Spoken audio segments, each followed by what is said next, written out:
Hey everybody, welcome back to the Paranormal Portal. Remember us? Hello? Oh, is that me? Sorry. Oh, Yeah, that was you turned on my monitor. That's you? 3? Yeah, that's me. Whoa, where am I? I don't know. One of the other ones. Has that one there? Nope, not that one. Where you got me, Brent? I don't know. I don't know. I don't know where you got me, man. Okay, let me try this. One more. Excuse me. Go. Oh, there it is, right there. No, yeah, there it is. Okay, so I guess I'm in 2. I'm number 2. Don's number 2. He said it, not me.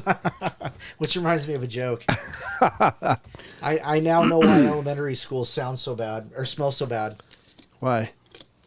You would think naturally it's the kids, but it's actually the pencils. Oh, gotcha. All right. Welcome everybody to the Paranormal Portal. It's our Wednesday Hump Day Eve extravaganza. I'm sorry, I'm just getting over about a week and a half long. I was gone for about a week, but most of that was not feeling well. Actually, I was traveling and it was just a mess. But it was a wonderful mess. Don't get me wrong. I mean, I had a great time, even despite that. But I'm sorry if I still am dealing with this a little bit. I haven't talked this much probably in about a week. So I think we're going to be okay, but just be patient with me.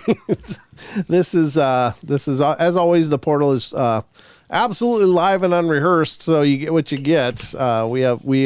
We warranty nothing around here because but as you can hear, of course, I am joined by my good friend and co-host, the Big Toe himself, Mr. Don Longbeard. Hola. How you doing, brother? Doing good. Yeah. Yep. Did you have a good week? Yeah. Okay. He did. One's as good as the other, I suppose. One is as good as the other. They can get a little crazy though. They can. You're right. Yeah. Absolutely. But you know why spiders get along so well? I'm sure you're gonna tell me because they see eye to eye to eye to eye to eye. To oh eye, my God. to eye, Yeah. To eye. Yeah, that'll probably do it. But we have a lot to get through tonight. One of the good things about taking a week off is that when you come back, there's lots of information to cover on the live shows. And so I got a whole cornucopia of wonder and excitement full of a lot of Bigfoot stories that we're going to go over tonight. Unfortunately, just on the front end, there isn't a question of the week. And let me explain why. Slacker. You'd think so. However, I didn't have access to Discord the whole time I was gone. However, I was traveling all day yesterday, got home at about 2 or 2:30 a.m., crashed, and then as soon as I woke up, which was bright and early because the minion had to catch the bus, I mean, it's just been a dead run, catching up, doing things around the house, trying to get in order, and working on the studio computer, which had some hardware things that I was dealing with. So, literally, I've been hitting the ground running. So I apologize I didn't get to a question of the week for tonight, but don't worry, we got something else that's going to take its place tonight because we actually had a response to my request for sending in artwork, and we're going to feature the first submission. Do you think you can shut that door? Well, yeah, I can do that. I was also thinking about what about Adam's painting that he sent you? Huh? Of course, it's not cryptid related. No, well, yeah, I mean, that's a few years old, too, and I did show that on the show back then. Yeah. It's hanging out in the living room. That one is. Yeah, it's hanging out in the living room. But we're going to show you that piece of artwork that was sent in. It was just wonderful. And special thanks to Carol Motzinger who sent that in. It's absolutely beautiful. It's awesome, yeah. I opened it. I was like, literally, I got saucer eyes because of what? It was just brilliant. So we'll show you that, and we'll talk about that again when we get to that segment. But we got the news tonight. We've got a whole heap and helping of Bigfoot stories and goodness. So we're going to get to all that right now. I don't know about you, Don, but are you ready? Sure. All right. Well, it's time for the news. The news. It's time for the news, ladies and gentlemen. The Paranormal Portal news begins now. Ba-dow, ba-dow. Oh, yeah. Isn't that just a Barry White? Yeah, very white. Yeah, very white. Teddy Pendergrass. Exactly. Bow, bow, bow. Shake it, mama.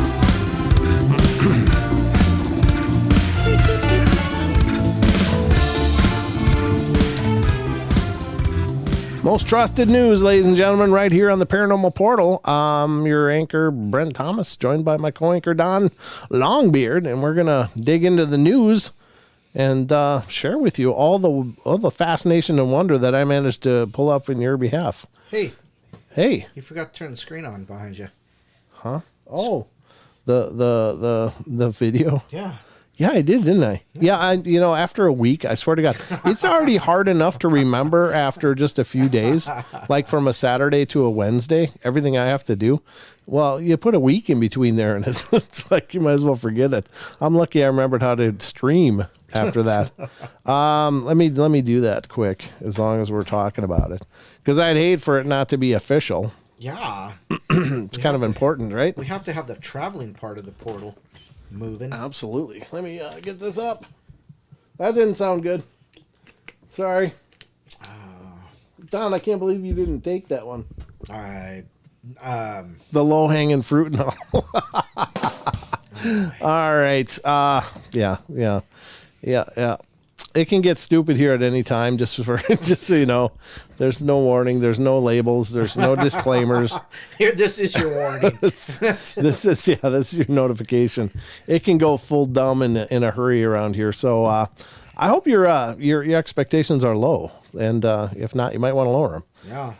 But here we are, ladies and gentlemen. The video is now rolling behind us, and I've got some news stories to share with you. And that was another bonus of being gone, is that there's a whole bunch of these, and we'll share a bunch of them here, or at least a few of them. So the first one up, of course, comes from our wonderful and amazing site called unexplained-mysteries.com, who brings us this first amazing story. And this is actually kind of an interesting one. This is more to do with archaeology. I don't know how long it is. Let me just scan it. It's a long one, so we're only going to cover the first part of this, but this is not something you hear of every day. And this is, again, unexplained-mysteries.com. Check them out. Support their site. It's a wonderful site. I love this site a lot. Archaeologists discover ancient Egyptian mummy wrapped in gold, Don. Wow. There's gold in them there heels. In them there bones. Yeah. And I guess I was thinking of Tutankhamun. And King Tut, he was wrapped in gold too, but I think they're talking a different kind of deal here. It says the find, which dates back to 2300 BC, was made at the site of the ancient necropolis in Saqqara near Cairo. In January 2023, a group of archaeologists excavating tombs in the ancient necropolis of Saqqara near Cairo, again, they already said that, discovered the mummified remains of a man named Hekshepus.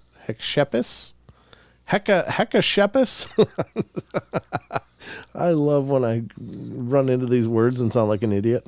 Who lived circa 2300 BC, found inside a limestone sarcophagus in a burial shaft. The body and its wrappings are unusually well preserved for the period.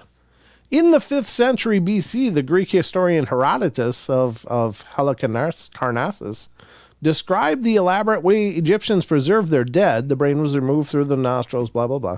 What is this? No, they're doing the whole, everybody knows all that. The cut was then a cut in the abdomen. The cut was then stitched up and the body rinsed in wine and spices, with wine and spices. The body was left to dry in a natron solution, a substance harvested from dry lake beds, and used to absorb the moisture for up to 70 days. After this period, it was carefully wrapped in linen bandages and finally laid to rest inside a coffin.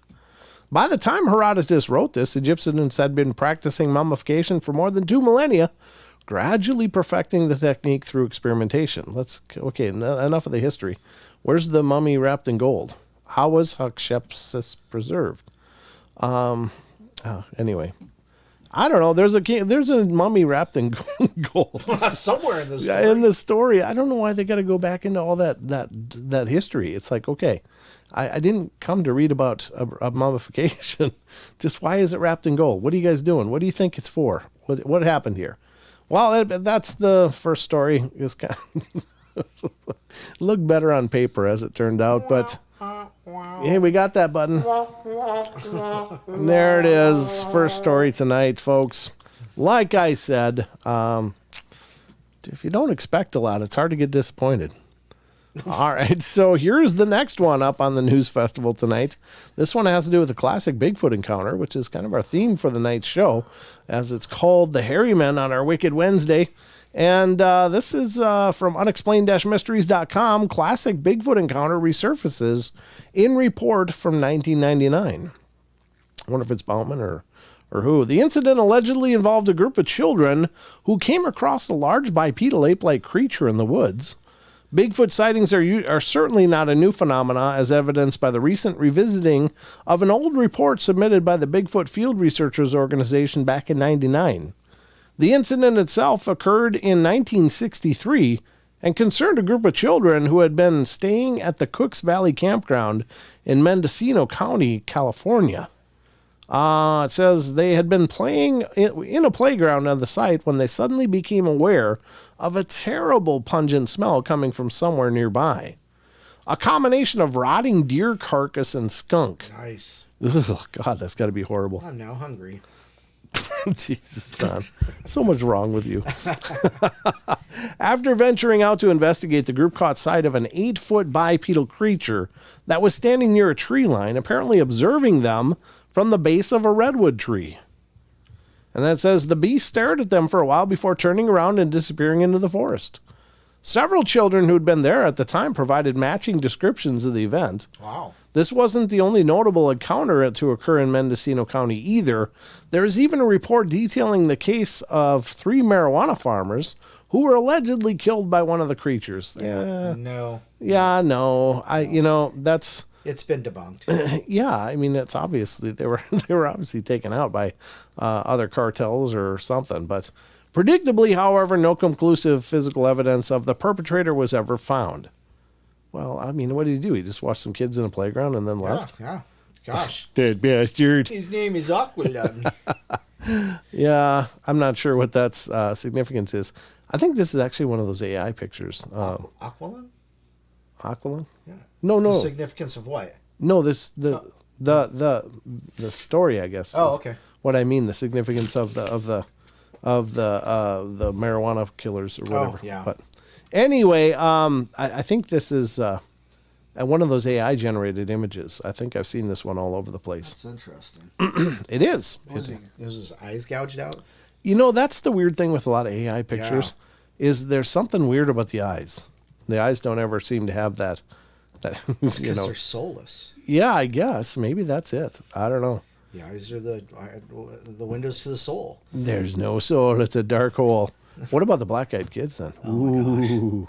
Wow, you just had to bring them up, didn't you? Yeah, of course. Don gets really freaked out with black-eyed kids.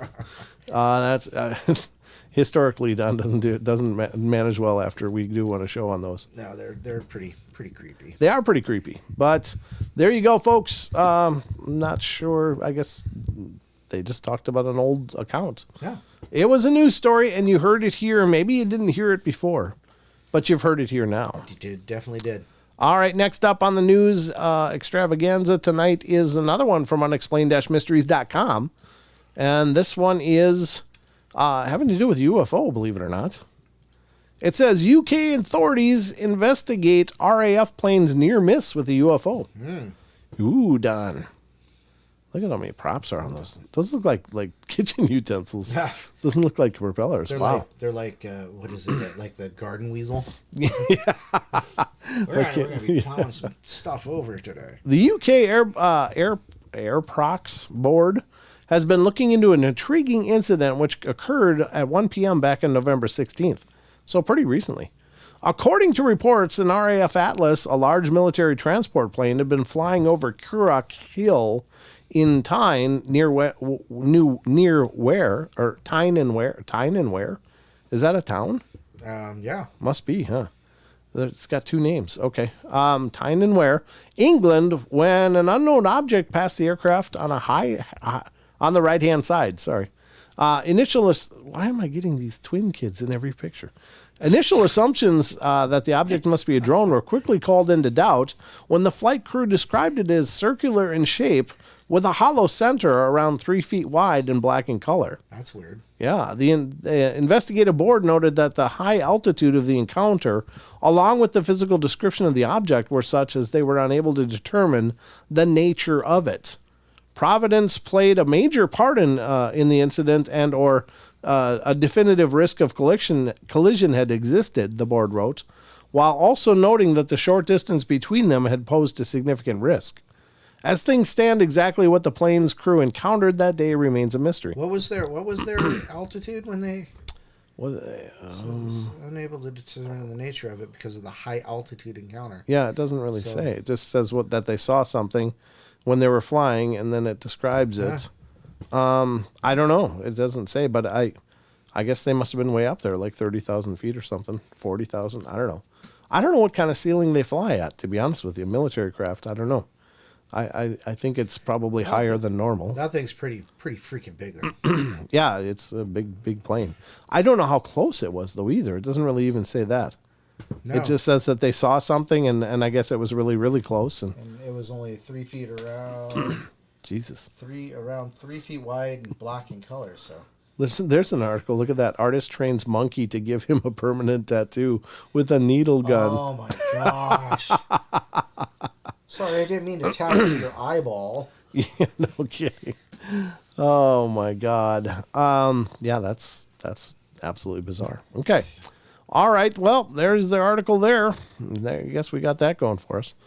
The next one up is another one about some weirdness that's happening on the planet here, folks. That's an interesting one. Right. I think it should be. I don't know how big it is. Hi, Diane.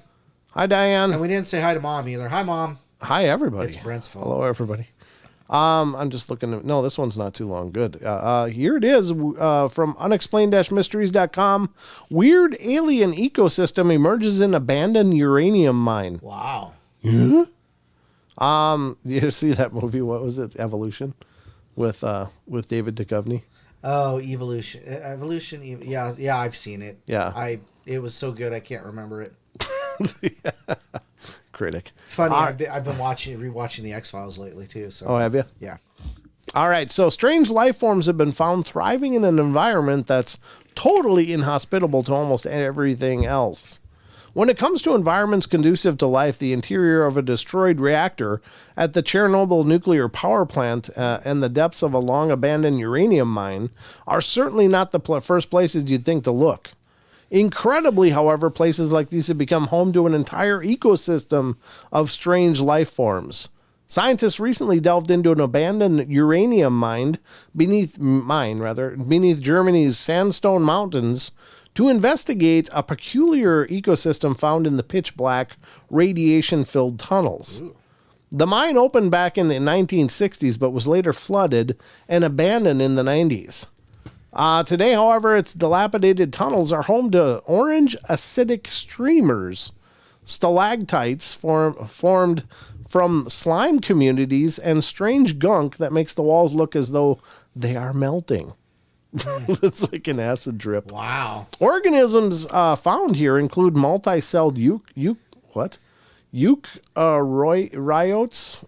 shape-altering amoebae, multi-appendage flagellates, and squid-like heterolobosea. Right. Of course, I would have expected them to be there. The place, it turns out, is as alien as anything you might find in science fiction movie. Life, it seems, has a habit of turning up in the most unexpected places. Well, that's true. Like even volcanic vents in the ocean, they found bacteria that live in those vents, and those vents are extraordinarily hot, like well beyond the boiling of water. So, but these bacterium are doing just fine in the temperatures. So if they tell you to boil the water, it might not kill everything. Right. I guess there's only a couple pictures here to work with, but I don't see the melty wall stuff or the maybe this is the whatever. I'm not going to try to think of the names. Somebody said that looked like spaghetti squash, and it kind of does. It does. You're right. Yeah, that's a good point. It kind of does. But whatever the case, there's strange stuff growing down there, and it reminds me of Jurassic Park when Jeff Goldblum says, "Life finds a way." Life finds a way. I give you Exhibit A. This is it. This is where life found a way. Hermaphroditic toads. Okay. Well, that's what caused it. In the movie. Oh. All right. So anyway, very interesting. There's also reports of chickens changing sex as well. Really? Yeah. Seriously? Yeah. Oh, I hadn't heard that. Well, there you go. Maybe that's why we have an egg shortage. Probably not. Probably not. That's probably not what it's from. Right. Because all of the hens turned to hymns. All right. I'm horrible. What was that? It was the... Oh. Don't break my chairs. Yeah. All right, let's get to the next one because we got more of this kind of fun. I've been sitting in this chair for like a couple years now. It's been there for a while. It's here. It's good. Yep. So the next one up, ladies and gentlemen, is this one from unexplained-mysteries.com. And this is from the archives, actually. This is kind of a creepy one. This is from September 22nd, 2009. The story is Coral Man has shells cut from his body. A man suffering from a rare condition that covered his body in unusual shell-like growths has undergone successful treatment. The 38-year-old had suffered from the condition since the age of 13. Never mind.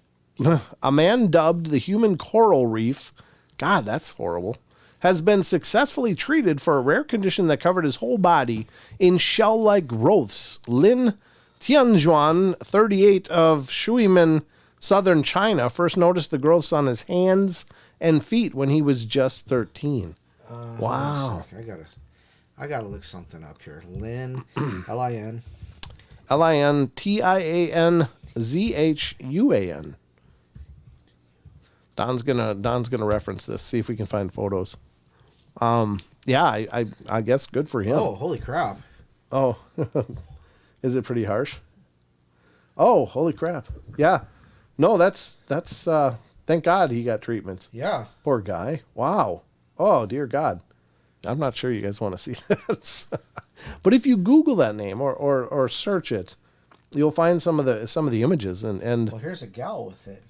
Oh, yeah. That's probably a good thing to get treated and get done with. I don't know. I hope he's like, if it's successfully treated, I hope that means that, he's done. He's normal. He's not coming back. Yeah. Yeah. Not like, we got him all ground down, but come back in 6 weeks for another grinding. Yeah, no doubt. Ugh, what is it, like a toenail growing everywhere kind of thing or what? It looks like an overgrowth of like calcium. Oof. Yeah, there's no calcium deficiency there then. No. Wow, that's crazy. He's an overachiever when it comes to that. Yeah. Does it give a name to what it is? No, it didn't here in this story. Covers his body. Yeah, it doesn't actually. Probably is going to be a real big ugly word, full of lots of letters, and I'm not going anywhere near pronunciation of that.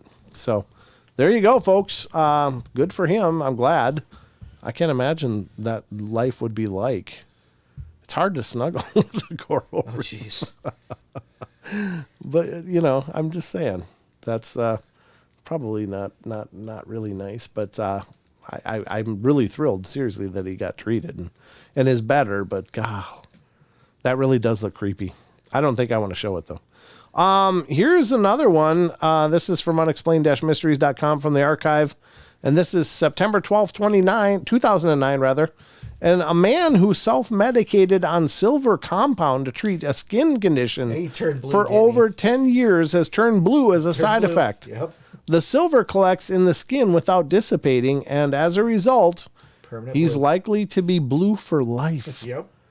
He's so blue. Yeah, maybe he could be an Avatar stunt double. Yeah. A man who turned blue after self-medicating for a skin condition says his hue is lightning. Paul Carrison, 58, has a strange Papa Smurf look as a side effect of using a silver compound, which he used more than a decade ago to treat a bad case of dermatitis on his face. Yeah, that's not good. So what it is it's what's it called? It's called colloidal silver. Okay. Yep, and you can actually make it through, what's that process called? Electrolysis, yes. Yep. And, if you've got too much silver in there and you use it for so long, because silver is a natural antibiotic. Okay. It's an antiviral as well. Mm-hmm. So, we've got a couple people up here that I see every now and then, and they're like... Are they blue? They're blue. Are they really? They're blue. Wow. They will stay blue for the rest of their lives. That's just the way it is. Wow. Yep. No, well, there you go. Yeah, Farmy says, like anything, used correctly. Of course, Farm would say that. He knows this stuff. Yeah, he probably knows the actual correctly, too. Most other people don't. It's like, oh, a little is good for me, then a lot must be better. Right? Yeah. I don't know, folks. Android, I don't know that much. I just happen to know stuff. You want to talk to somebody who knows about that stuff? Talk to Farm. Farm knows a bunch of that stuff. Yeah, he does. He's a very, very knowledgeable man, especially in nutrition and health. Naturopathy kind of stuff. Yeah. But ladies and gentlemen, I think that's going to wrap it up for the news. There's still more new articles. Save some for later. Yeah, we got more shows this week, so I don't want to spread it all out right here, but we're going to wrap up the news and get back to the rest of the show. Here we go. Hit that pretty...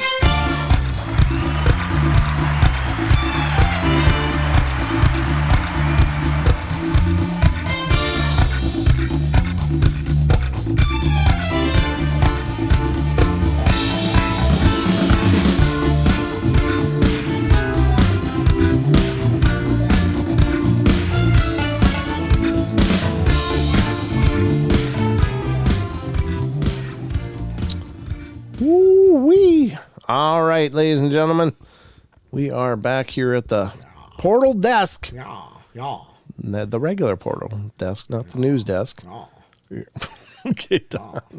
All right, let it roll. Let it go. Now, I'm going to refresh your guys' memory in case some of you don't recall, but I will just tell you that a while back I said, hey, if any of you are artistic in any way and wouldn't mind, I got a lot of walls here in the studio that I was thinking, well, a lot of walls. And I was thinking, well, I'm looking around. There's lots of stuff behind me, but the rest of the walls are largely barren. And I was like, it'd be kind of neat to have items that people create and send in. And I was, looking forward to this because it was, it's kind of a neat idea to see through your eyes. What inspires you? What is it? Whether it's a Bigfoot, whether it's a ghost, whether it's a cryptid or creature or some paranormal denizen, or if it's, Don, which is, you're a character for sure. Thanks. And, I'm Flavor Flav to your Chuck D. Is that what you're saying? I don't. You don't know who that is, do you? Well, no, I know the names, but it's Public Enemy. Yeah, I know the names, but yeah. But anyway, I just thought, well, put it out there. So what I've done is on the paranormalportal.net site, on the foot of that page, and I'll put it up on screen so you guys can see. Here's the paranormalportal.net site. On the foot of the page here is a P.O. box. And I said, if any of you out there feel creative and wouldn't mind, I'd like to see your artwork, your drawings, your sketches, your paintings, your whatever you want to make, sculptures, figurines, whatever. If you want to craft something, whatever. I just thought it'd be neat to decorate the walls with you guys because, it's just makes sense to me. Celebrate you. Celebrate all of us as a family. And we got the first submission in. I do not need a neck clock, thanks. A neck clock? It's a Flavor Flav wear that big ass. Oh, big stuff. That's what I said. Well, okay. Didn't sound like exactly what you said, but we'll go with it. So we got the first submission via mail in the post office box. I don't know when exactly it came, but I got it today, and it's from our wonderful friend and longtime supporter of the show, Miss Carol Motzinger. And, yeah, absolutely. And so she sent her artwork, and on the top was this letter. It says, "Hi, Brent. Here's my contribution to the Cryptids art for the studio. Here is the story behind this painting. Imagine someone sitting in their backyard listening to a replay of the portal. The local forest person is hanging out at the fence listening along. Feel free to give him a name. Keep up the good work, Carol. P.S. Excuse me. This is a pastel painting, so it will smear. Must be framed under glass with matte so it doesn't touch the glass." Right. I'm going to do my best to show you this. Why don't you just put the picture of it from the Discord? From the Discord? Yeah. Yeah. Because it's well lit. Here's the actual painting that she did. Look at that. Isn't that beautiful? Yeah, it's awesome. I mean, it was just blew me away when I opened this. It's like, are you kidding me? This is gorgeous. And so, as you can see, maybe I'll go to this camera view. Just get it in view here, folks. But here you go. That's pretty well lit. Yeah. There you go. It's the Sasquatch just kind of leaning on the fence, listening. And it's just amazingly beautiful. And I was like, oh, my God. Yeah, that's... It occurred to me, and I just want to make it clear. I had no expectations of what, was sent in. And whether if you draw with crayons, some stick figures, I'm going to love it because it's awesome. Something from you guys, and it's something that I can look up at and think about as I'm sitting here putting together shows, putting together interviews, whatever. But, this was just such a beautiful surprise. I mean, look at the eyes. I don't know if you can see the eyes real well, but yeah, it's coming through pretty nicely. Yeah, there's such emotion in those eyes, like curiosity and just wonder as it's listening. And she just brought it to life beautifully. So it's just I just can't thank you enough. This is truly a treasure, and they all will be treasures. This isn't a competition per se, so I don't want people to feel like, well, I can't draw that well or whatever. I just am excited to see what all of you guys are able to put together for this endeavor, because I am just really excited and thrilled with this. But this really is an incredible piece, and I'm absolutely humbled. Thank you so much, Carol. It will be forever a part of the studios, whether on camera or just off camera. I'm probably going to put it off camera because I want to be able to look up and see it. It's just a beautiful representation. I love the story. I love that you put a narrative together for it.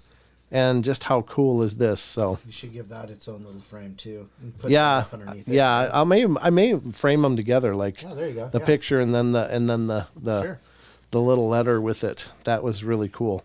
So it's just wonderful. I just love that somebody sent something in. So I'd love to see what all of you guys got to do or can do. And again, it doesn't have to be a cryptid per se. It doesn't have to be a ghost. Doesn't have to be a UFO. It can just be, what you think of when you think of the Paranormal Portal. If you want to draw Don and I doing the show or something like that, or Sheldon. They can't see me rolling my eyes. But it was just really, really fascinating and amazing. It's just a beautiful job. Thank you so much, Carol. I'm absolutely in awe and humbled. I'm a bit artistic myself, but I couldn't have done this. Yeah. This is just beautiful. Not me. You barely get stick figures out of me. I'm sorry. Is that line straight? No, probably not. But measure twice, cut once. Yeah. Yeah. I'm not going to get it straight. But that was the first submission, so I just wanted to feature that, and I'll feature all the submissions on the shows because, again, it's not a contest. Don't let the fact that such a beautiful piece came in like, well, God, I can't send what I was going to send. Absolutely send it to me because I just want representations of you guys here with me all the time. It's your artistic renditions of whatever it is, whether it's a cryptid or. Something that means portal to you, something that you think of when you think of the portal. Right, exactly, and it's just really neat, and I'm just really fascinated and thrilled with that. You don't have to have talent, Karen. Just have fun. Have fun with it. I will love silly pictures as much as I will love pristine pieces of art. She says. my stick figures will have enormous hands and feet. Well, if you put that around the belly, you get one of me. Yeah. Just put a stick figure with a couple bellies, couple stick figures, couple bellies. One has a beard, the other kind of this deal, whatever the hell I got going on here. It's soul and patch. You've just drawn us. So. The soul. What's up, Jaron? Hey, Jaron, did you get that link for that Google Drive thing I sent to you? Just a side question. Yeah, Jaron Daniels, of course. That was Supernatural Station podcast. Yep. Welcome to the show, guy. Good to see you, brother. Glad you popped in, and support what they're doing too, guys. They're wonderful. We're going to do some investigating together in the future here. Yeah, I want to hear your thoughts on that and see if Yeah, let me know. Hey, who's that? Oh, hey, Wes. All the submissions? I got all kinds of drawings of you too. Yeah, well, I've already gotten one of it from him, and I absolutely love it. Actually, I use it as my icon or whatever now. So I've kept it for my own chuckles, but now that you've given me the green light, send it in. Absolutely, send it in. I'd love it. I'll put it on the wall. might be really close to the curtain, but it'll be on the wall. No, that's really cool. Good to see you, Wes. Thanks for stopping in, brother.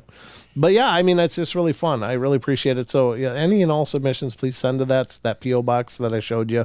Again, if you didn't see it, didn't catch it, go to paranormalportal.net. That's this page here. And it's all the way on the bottom. The Paranormal Portal, the address is right there. Send it, and we'll get it here. And we'll put it up on the show. So I bet you pay entirely too much for the P.O. box, too. Jesus. Was this an infomercial? No, I'm just saying on average Kootenai is like $10 cheaper. Oh, okay. Maybe. I don't know. It's just a place I go to all the time anyway. I know. The stuff you know, Don. All right. Well, it's kind of neat that Wes is here because I got a whole bunch of his material to go over tonight. I was over there farming, got my farming hat on, and went over to Sasquatch Chronicles to find some material for the show tonight. And we got a bunch. He's got a lot of listener submissions of his show. He says, "Hell, everyone." I think he means hello. No, he means he's in the portal. Exactly, hell. I'm in the hole. I'm hell. Yeah. Oh my gosh. His affectionate term for the portal. No, Wes has always been wonderful. It's wonderful to have you all here. Thank you all for joining us. Wes, you're not making it better. He said I meant hell. Oh. Amen. Oh gosh. All right, so we got, as I was saying, we got the Hairy Man is the title for the show tonight, because we got a lot of Sasquatch stories to go through, and so I'd like to start diving into those in lieu of us having a question of the week or anything like that. We're going to dive right into these, and again, SasquatchChronicles.com, ladies and gentlemen, great source of incredible amounts of information, not just the Sasquatch Chronicles podcast. There's articles, there's resources, other shows are linked over there. It's just a great hub of information, so go check it out. But there's a few articles that I pulled up from his blog where people have submitted their experiences. And so we're going to read those after I cough. Well, hell, I could have just left the mic on if you're going to do that. All right. So the first one's from January 27th, says, "We almost hit it." And let me put it up on screen so that makes more sense. There you go. It says, a listener writes, "My husband and I had an encounter in Oregon a couple of years ago above Maupin, Oregon." Is that right? Maupin, is that right? I'll take it. Okay. Well, I don't know. I'm not local, so I've got the Midwest thing cooking, so I don't know. We know, Mr. I used to say Oregon, and you about threw stuff at me. Thank you, Sugar Britches. What'd she do? She recognized what song that was. Oh. All right. So, and what we call the criterion. It's this is after you pass through Maupin and on the way to Madras on 197. There aren't any homes in that area, but there are cattle grazing. The area is mostly tall yellow grass, and we were coming home from Klamath Falls, pulling a car trailer with a U-Haul truck with the big square side windows that come down almost to the seat. It was about 10 o'clock at night. As we were traveling down the road and going fairly slow because of the heavy load, a creature stepped up from the gully on the passenger side of the truck. It was golden color, reminded me of the color of a golden Cocker Spaniel. It was very tall, maybe 7 feet. We almost hit it. It was so close to my window that I pulled my feet and legs up as an automatic reaction, anticipating the impact. My husband swerved and we missed it, but I was face to face with it as we passed. I saw its face. It was human-like, but much bigger features. This is the craziest part. It smiled at me. My husband and I both saw it and described him or her exactly the same. Wow. Now, what I will say is that this is more of a side note. We really don't know much about these things at all. Are they more like the other primates, or are they more like us? And we don't really know for sure, but there could be a combination of elements there. But if a monkey's ever smiling at you, that's a really bad thing. It's not a good thing, I'm sure. If a chimpanzee's smiling at you, that's a really bad thing. With their eyes dilate, and then they just... Yeah, that's a sign of extreme stress. Yeah. Yeah, and that means you're probably going to get mauled. So I don't think this guy was maybe smiling. His life just flashed before his eyes, maybe.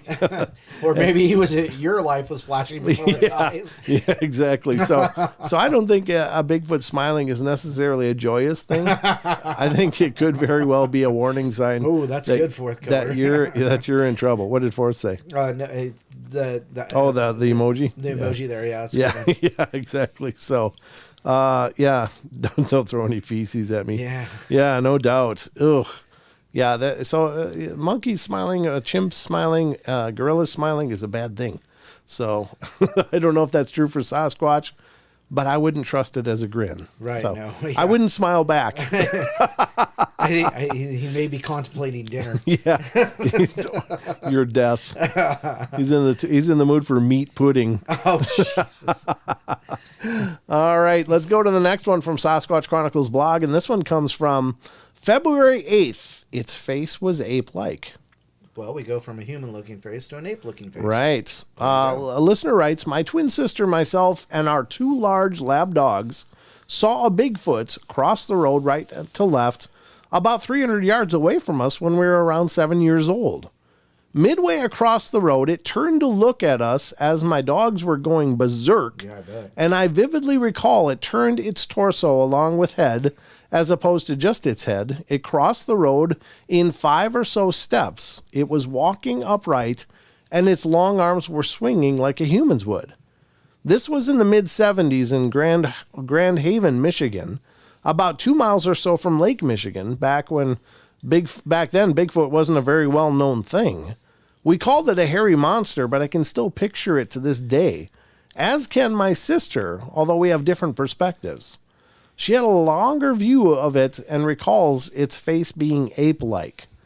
I had to grab my dog's collar, so I was more distracted than she was, and had to step down to the ditch to get the dog secured, and then looked up from a slightly lower and far right vantage point.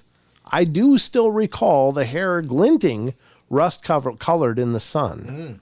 I think it was likely spring or summer because I had my bike with me, and I don't know where my parents were, but after we saw it, we were screaming, and my sister held the dogs while I hopped on my bike to get the neighbor kid, who were the boys, to chase after it. This was the first time we were ridiculed because they went into the woods where we had witnessed the Bigfoot go, and then acted like they were being tossed out of the woods. Awesome. Typical boy stuff. Yep. Yeah, act like you're being thrown. Come on, scream. Yeah, no kidding. What do you do? Back in the 70s, people really didn't know much of anything. Not that we know a ton more, but at least now we know that they're not just someone else's problem. Yeah, exactly. They're pretty much all of our problems. Or not a problem. I don't mean to surmise it as a real negative thing, but that's a cool story for sure.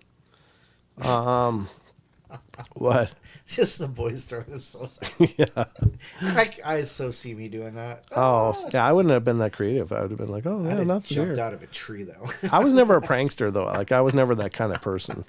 Maybe I was too oblivious. I don't know. All right. Sasquatch Chronicles blog, January 30th. Strange sounds in Tennessee. A listener writes, I've never seen a Bigfoot, but always believed in them for some reason. Until recently, I thought they only existed on the West Coast. Oh, well, here we go again. Me too. Me too, because when I just thought they were in the Pacific Northwest. That's what Leonard Nimoy told me. All right. Last year, I was at my sister's lake house on Watts Bars Dam Lake in Spring City, Tennessee, and it was around 1 a.m. I went outside on her enclosed porch to just relax and listen to all the frogs and crickets. It was very dark.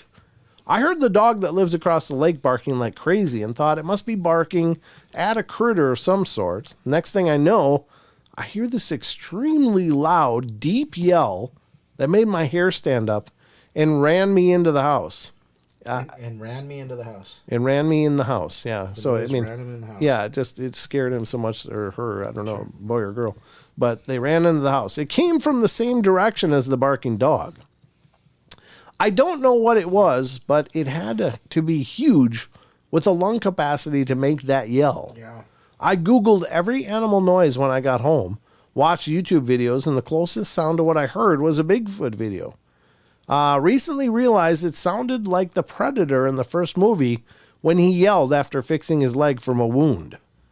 Just curious if you have any other reports from that area. I'm interested to know since no one likes discussing things like this. I do go there to visit my sister. I was born in Tennessee, but raised in Ohio. Well, lots of strangeness there too. Wow. Yep, the vocals on those things are what's really incredible. Yep, definitely. Just the power in those vocals is just astounding. And I've not heard that, but I've certainly read enough reports of people that have witnessed that, and they talk about it was just so loud. Well, Jaron says we were at the zoo, and the male lion was doing that guttural growl, and he said it echoed through half the park. So yeah, that makes sense to me. Yeah, there's a lot of resonance real estate in a lion's belly. Yep. So, yeah, and just how much bigger is a Bigfoot then? Yeah, Oh, exactly. Yeah, exactly. So, all right, let's continue on to the next one. Again, courtesy of Sasquatch Chronicles blog. This episode of the Paranormal Portal is brought to you by Sasquatch Chronicles. All right, the next one up is from February 8th. Mr. West Coast.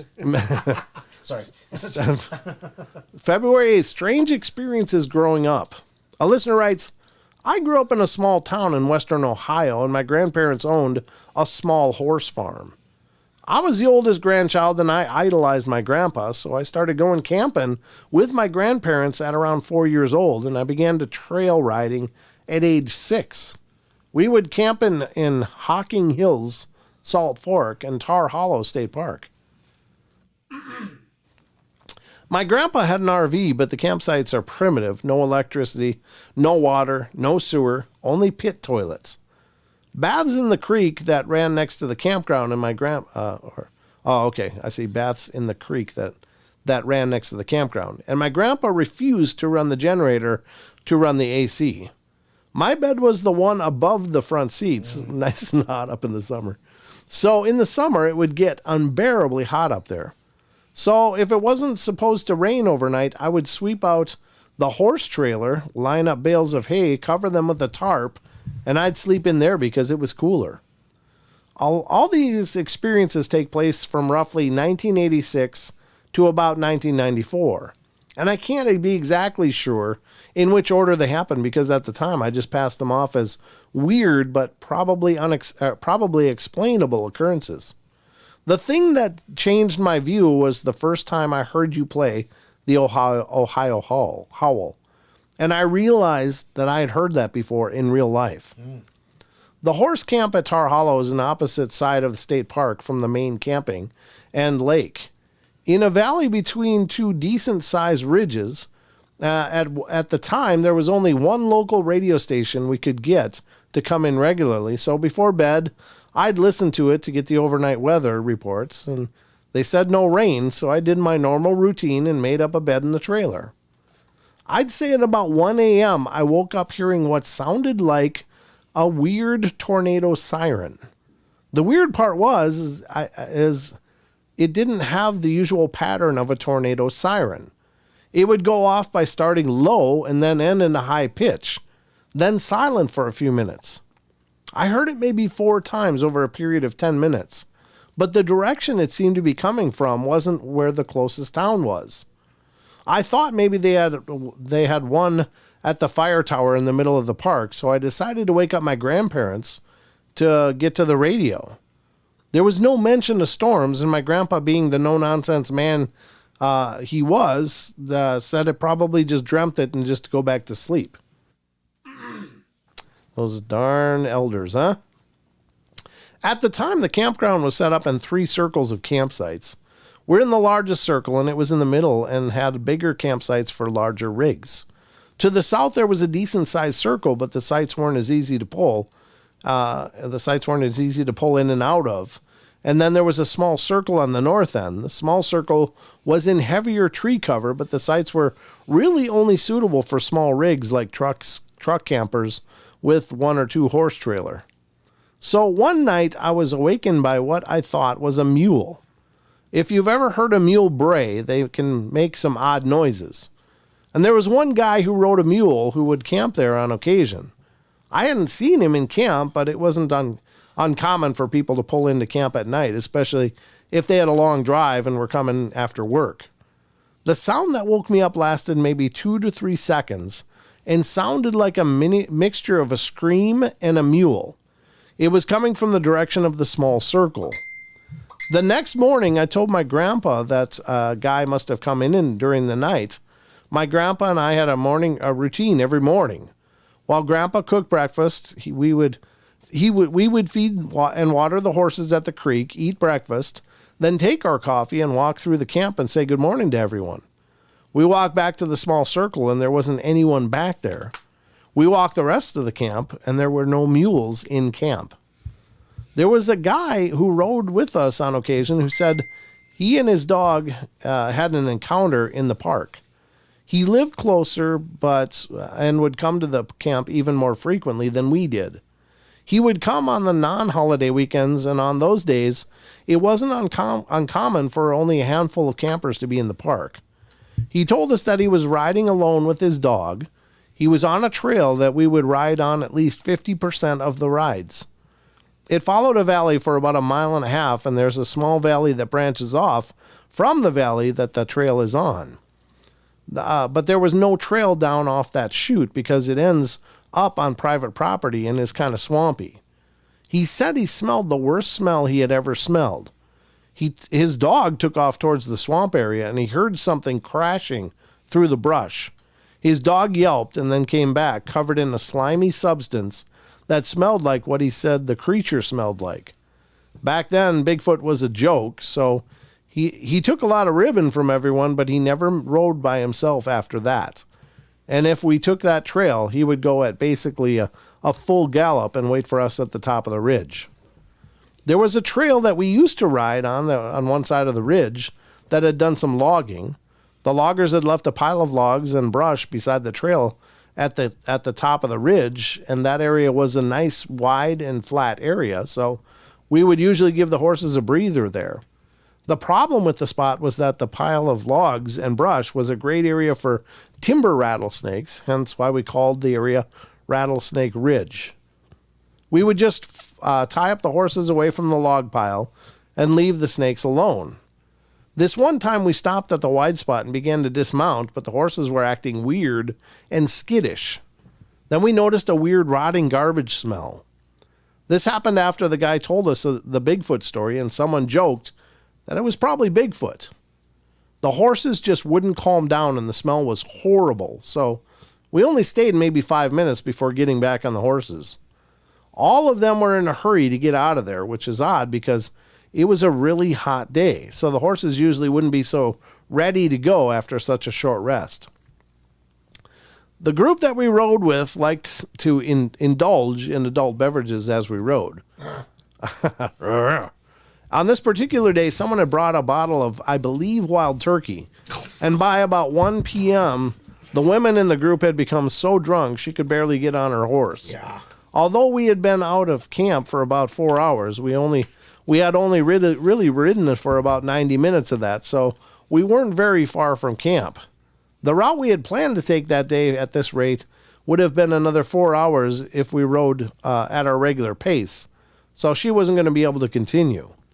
Me being the only person under the age of 30 and still underage for alcohol, for that matter, I volunteered to take her back to camp. It didn't really bother me because hour-long breaks to drink weren't very fun for me.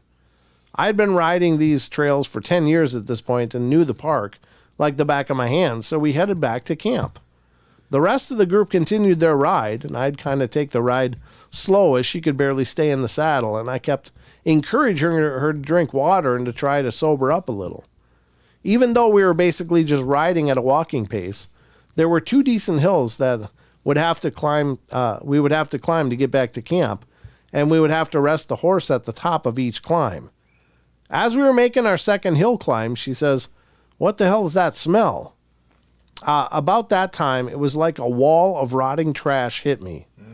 The horses began rushing up the hill. Normally, I would rein in my horse on a climb to keep it from climbing too fast, but there was no stopping them. We got to the top of the hill. The horses were both breathing hard, and sweat was dripping from them. We just went down the hill for about two hours prior, and we didn't smell anything. I knew after that fast climb we had to rest the horses, so I got off my horse and helped her off of hers. Again, the horses were antsy and nervous, and they both just kept looking back down the trail, nickering. After about 5 to 10 minutes, they finally did calm down. We eventually mounted up and made it back to camp without anything else happening. Looking back at knowing what I now know, the scariest thing that happened was another night in the trailer. It started off with hearing something walking in the creek that was about 30 yards behind the trailer at about 2 a.m. The creek is full of sandstone, flat sandstone, great for skipping but horrible to walk on. I heard what sounded like a person walking slowly in the creek, like step, pause, step, pause. That went on for just a minute or two, and then I started hearing rocks being clacked together in groups of 3. Clack, clack, clack. 2 or 3 minute pause, then 3 more. And this happened maybe 5 or 6 times. You think you could silence that? Yeah. Thought I did. All I could think was somebody was messing around in the creek, but I couldn't see any flashlights or anything. The rock clacking stopped, so I tried going back to sleep. A few minutes later, our horses, which were tied to a hitching rails between the trailer and the creek, began getting restless and nickering. By itself, that isn't abnormal, but add in the sounds of the creek, and I started thinking either the person or animal that has been making the sounds in the creek was now near our horses. So I sit up and look out, but I don't see anything. But the horses are looking off to my right. I look over in that direction, but I can only see the tree line. I start thinking maybe a deer was over there, and I tried to lay back down, and at this time, this had been going on for maybe a half hour to 45 minutes. Not sure how much time passed, but I was just starting to fall back asleep, and I hear heavy thumps on the ground outside the trailer. I thought maybe it was a horse stomp that had gotten loose. Sometimes when they're getting jittered by flies on their legs, they'll stomp the ground, or when they're tied up and thirsty, they'll paw at the ground. And either way, it meant that I had to get up and either catch the horse or take the horse for a drink, or I wouldn't get any sleep. So I sat up, slipped on my boots, and grabbed the flashlight, and as soon as I turned on the light, something took off through the woods, splashed once in the creek, and continued out towards the road. I got up thinking it must have been a huge deer that I scared. I decided to go ahead and take the horses to get a drink, but none of them would go even towards the creek. Wow. Yeah. No doubt. A lot of activity there. No sightings, but they were obviously being watched. You know, that's scary enough in and of itself, because, you know, I think the scariest movies are the ones that you don't see it yes. coming, you know. Yep. You don't really see it. Right. That's why I've always liked pulp fiction and pulp horror. I almost said HR Puff and stuff. Lovecraft. Poe. Yep. Ray Bloch. All those old horror. Right. Pulp writers.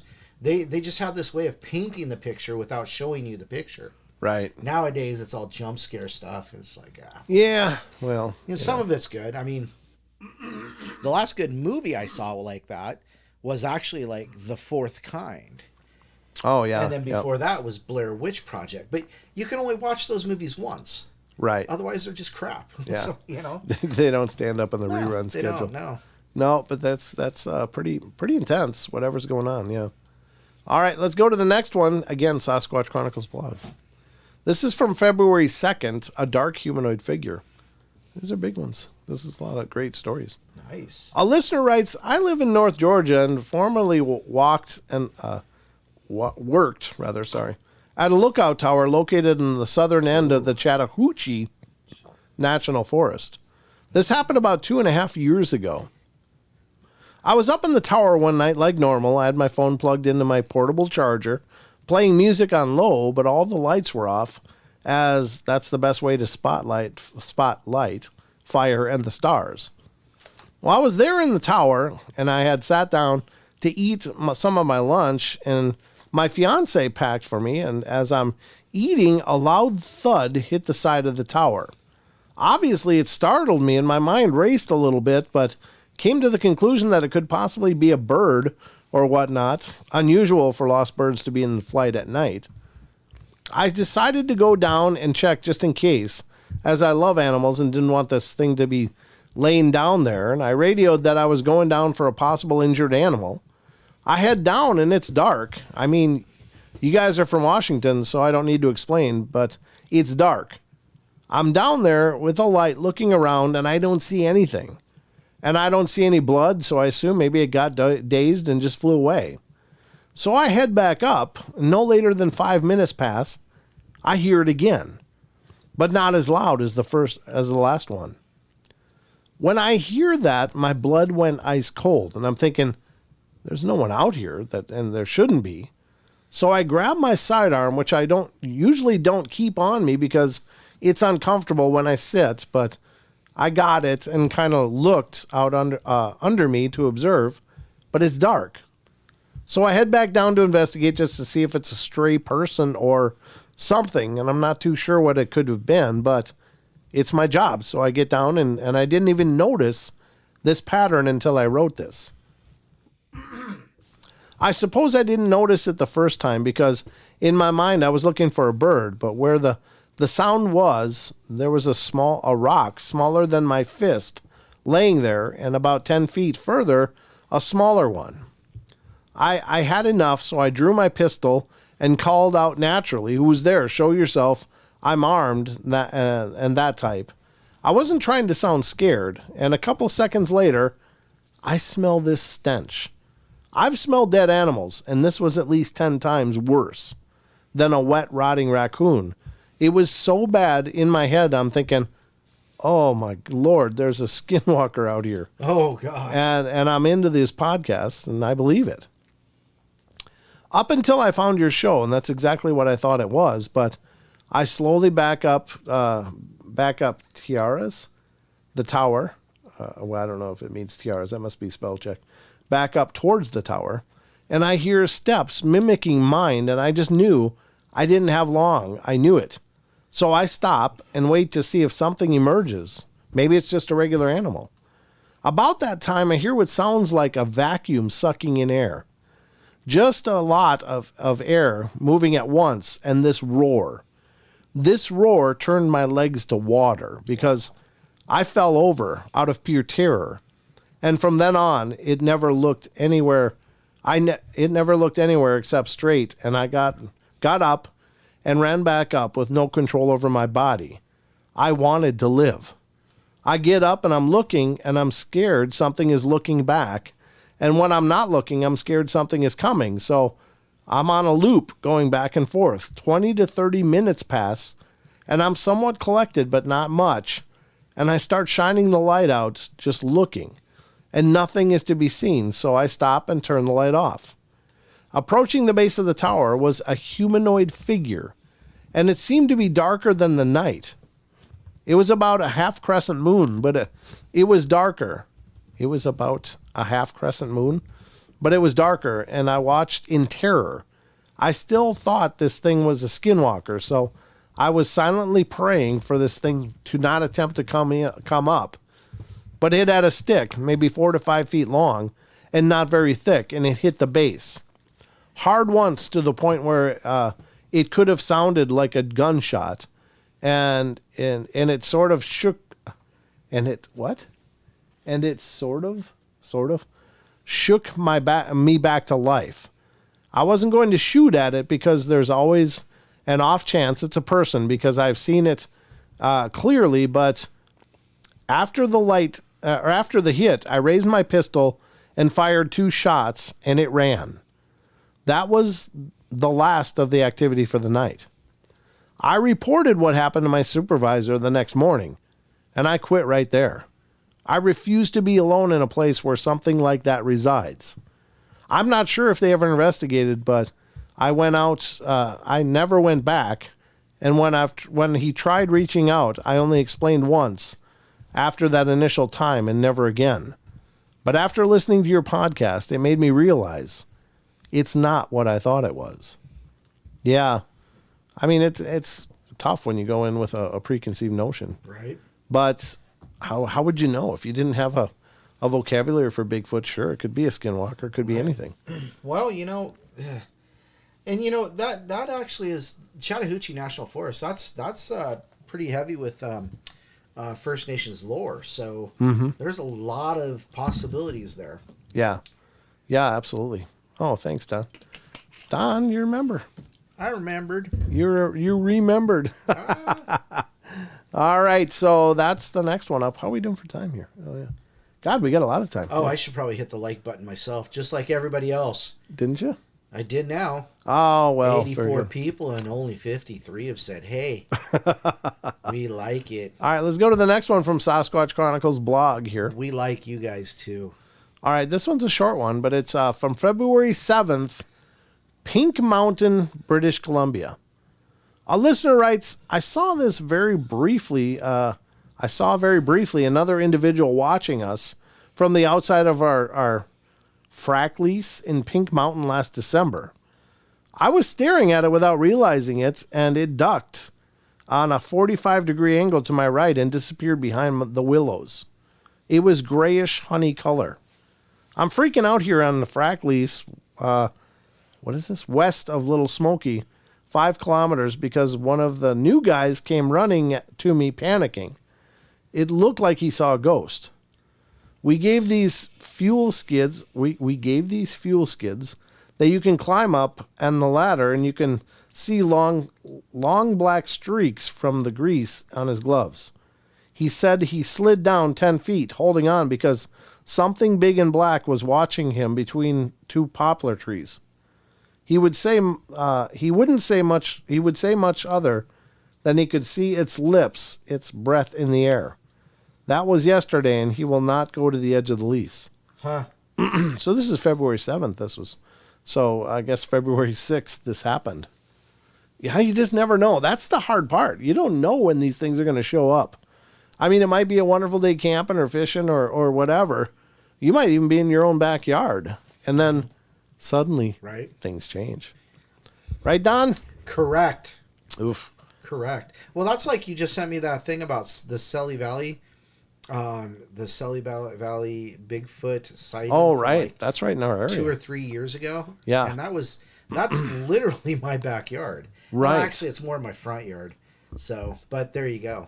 Now, that's kind of curious because that was up in that area where we checked out that structure, right? Right, yeah. So is that about the same time frame as that sighting? Ooh.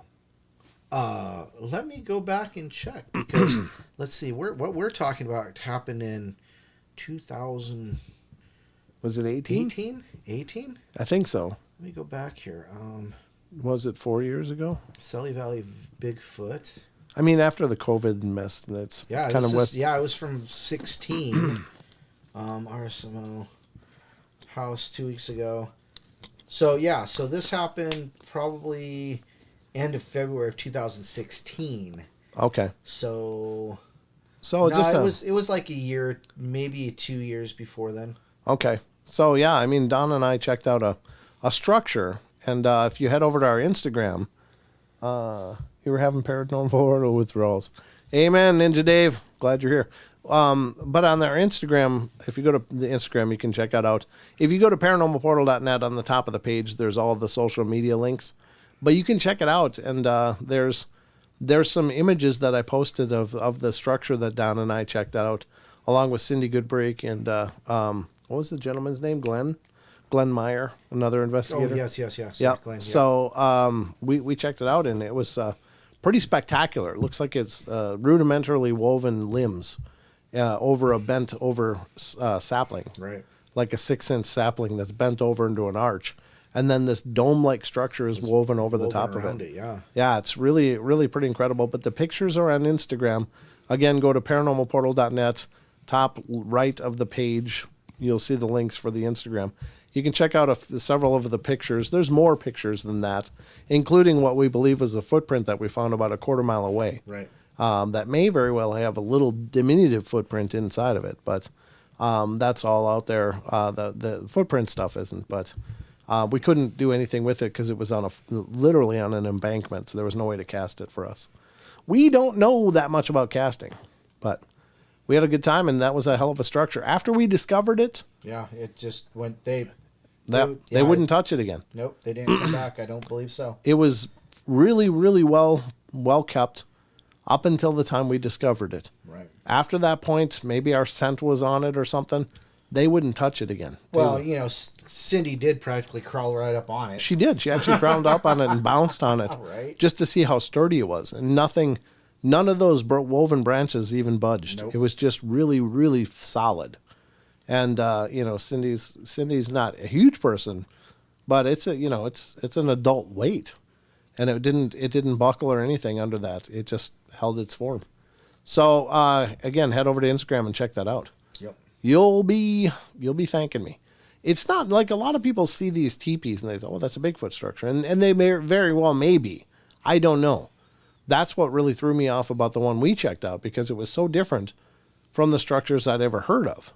I'd never seen a dome-like structure. I've never even, other than the Ohio grassman making these grass nests and piles of grasses, I'd never heard of something like that. So it was a really cool discovery. But the pictures are up there. You can check them out for yourself.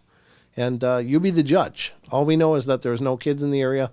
There's only some older people living around that area. And basically what alerted them that something was odd was they had 30 chickens. Yeah. And they were down to 9.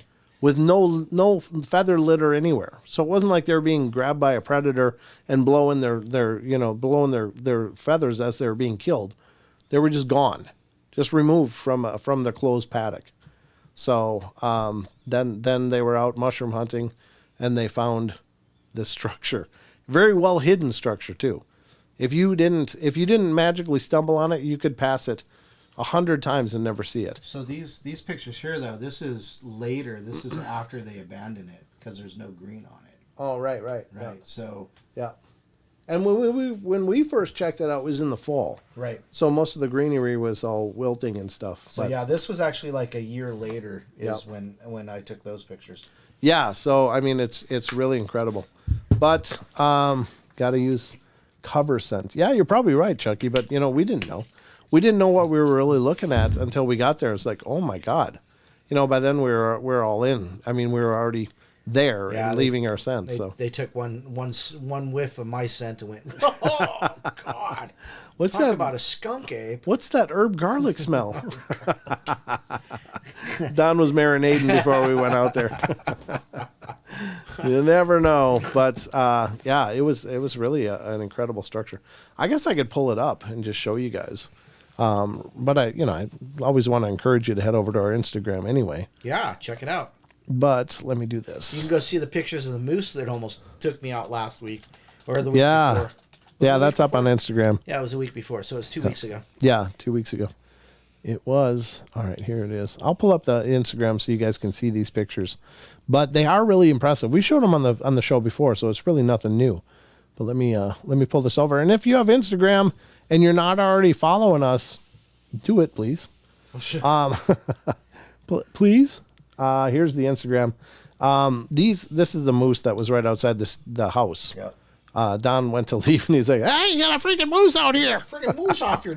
It's right next to the sidewalk. You can't see the sidewalk, but it's basically just behind that moose. I think, yeah, it's still on screen. Here's the images that we're talking about. This is like an entrance, and look at that. It looks like it's fashioned like a I don't know, a hut, and like a hut, like an Inuit hut or something. Yeah, it's just, I mean, there's crossed here, and these branches are kind of woven in and out of each other.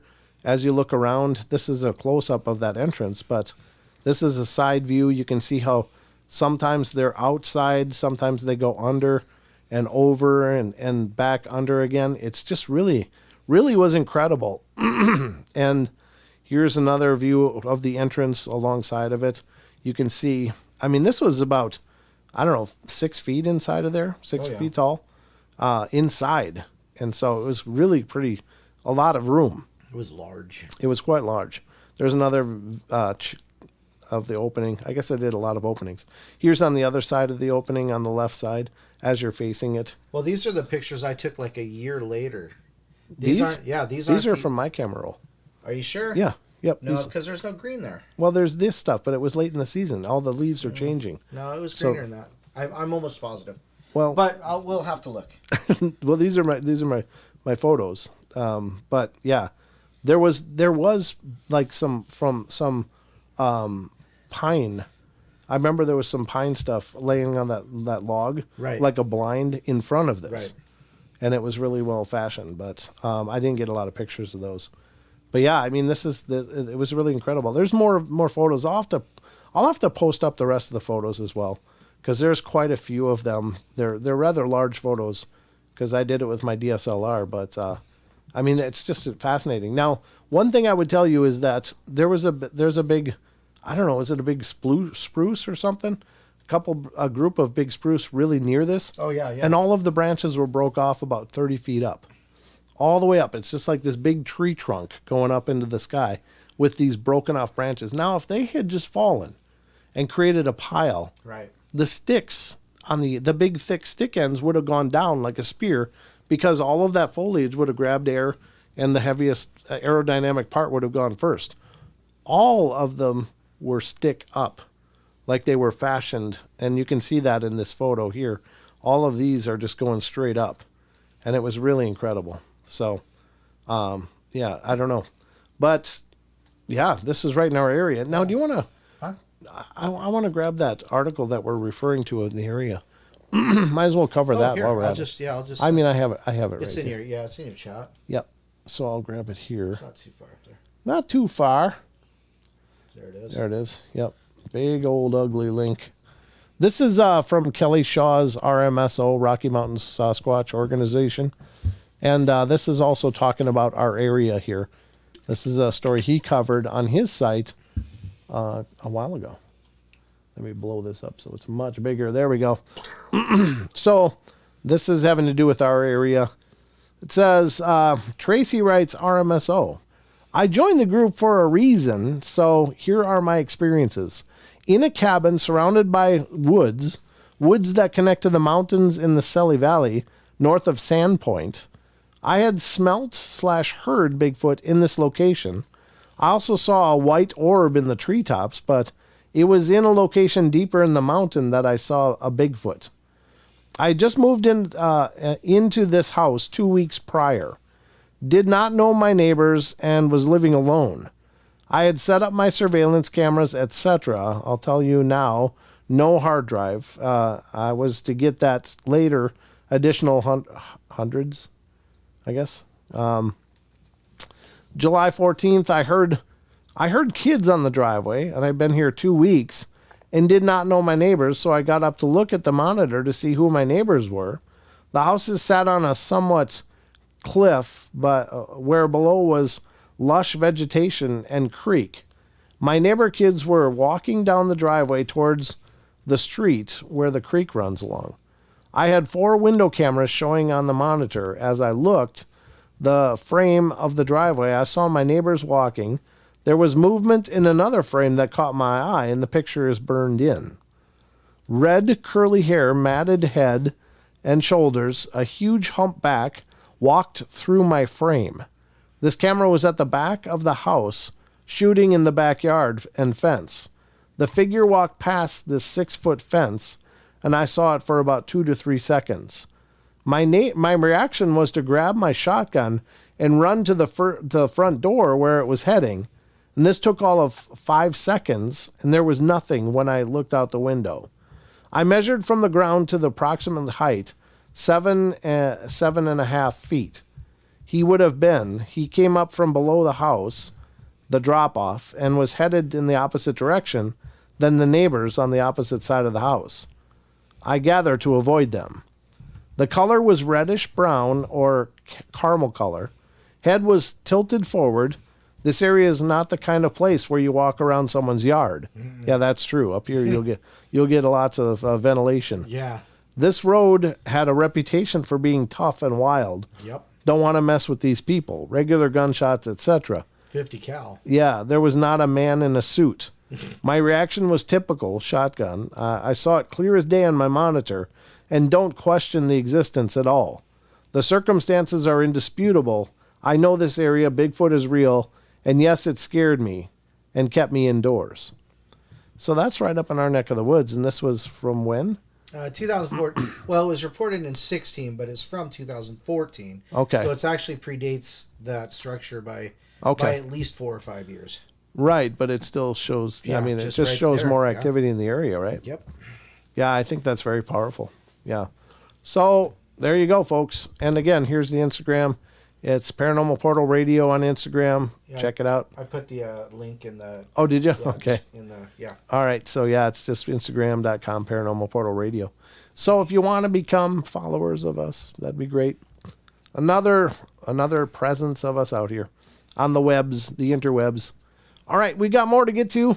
More from Bigfoot or Sasquatch Chronicles.com.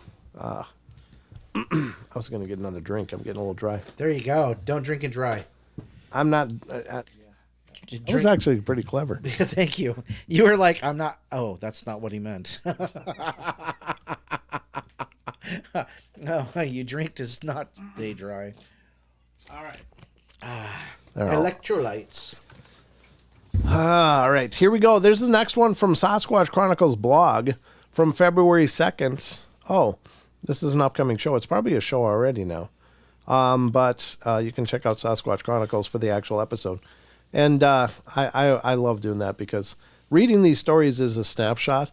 But when Wes talks to them, you get so much more information. Yep. So I'm just a mucusy mess still. All right.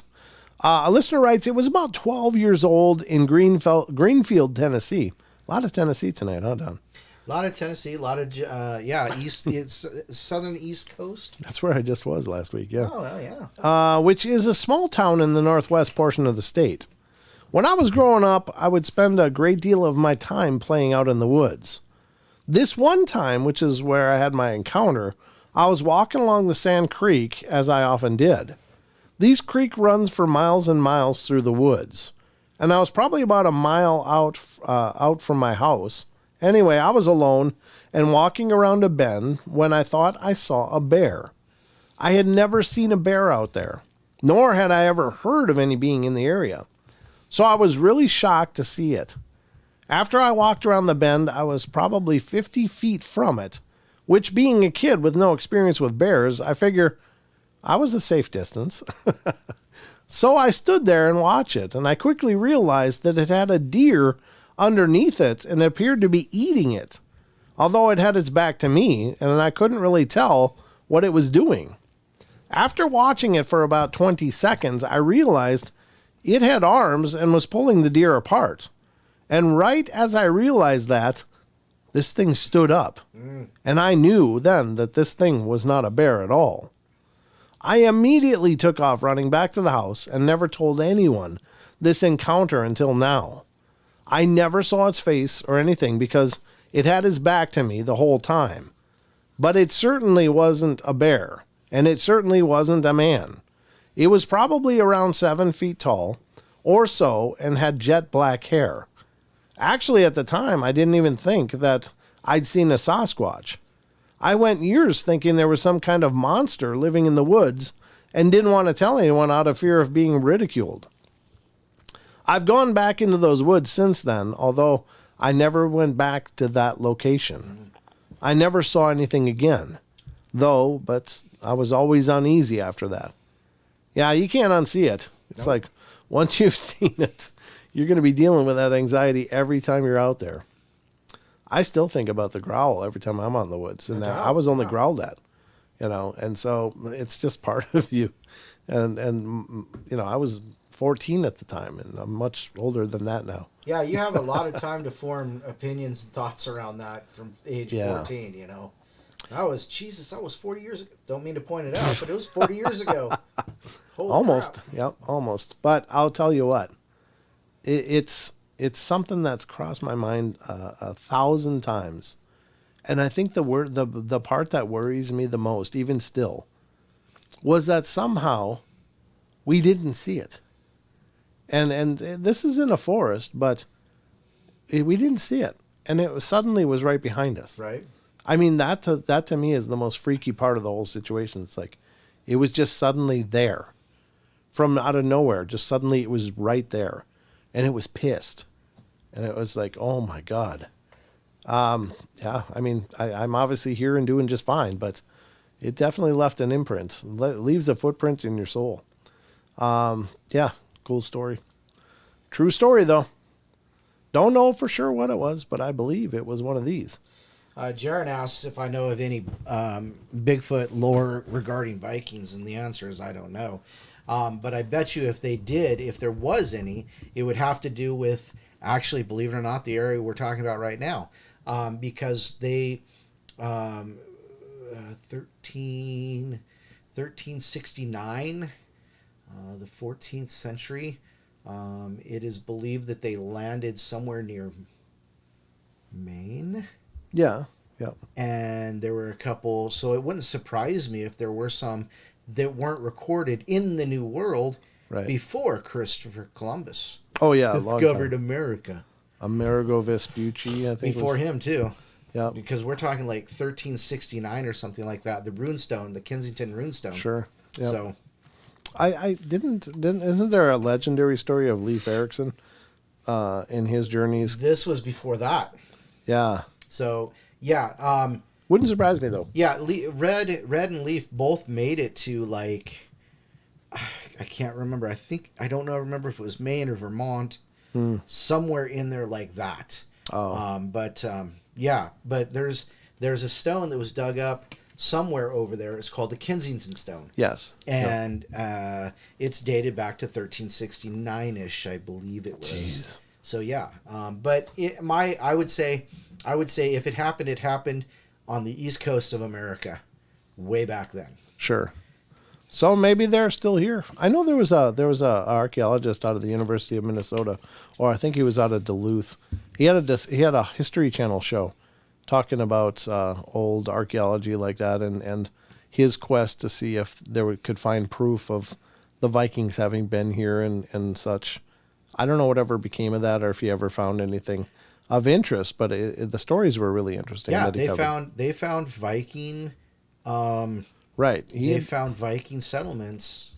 Oh, okay. They are a fact. Okay. They just can't agree on where, how far west they came. Sure. Now, because they know that they came up the Hudson and down through the Great Lakes. Oh, but they don't know how much farther they went. In Kensington, where is it? As a matter of fact, I was watching this series of it was like a Oak Island kind of thing, but it was only a limited series. But it had the guy from Fargo, the guy who was Peter Peter Storm. I can't remember, but anyhow, he's the guy who threw the guy in the wood chipper in Fargo. So he's the guy that's traveling around with Steve Buscemi's character.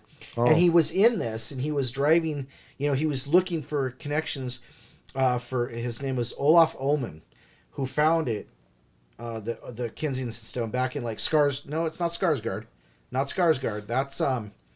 That's Thor's family.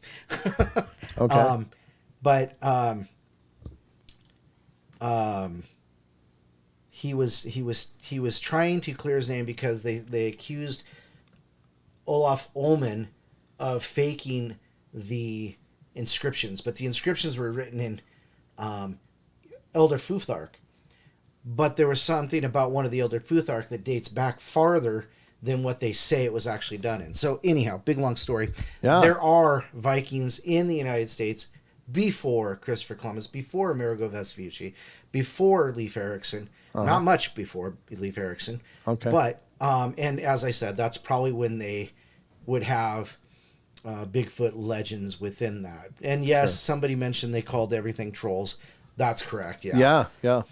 Well, I know there's apparently a story about Leif Erikson meeting some real feral type of humans that were hairy and stuff. But I think that might have been debunked or at least called into enough a question that it's not quite that clear. I don't know. I mean, I've heard both versions, but could be.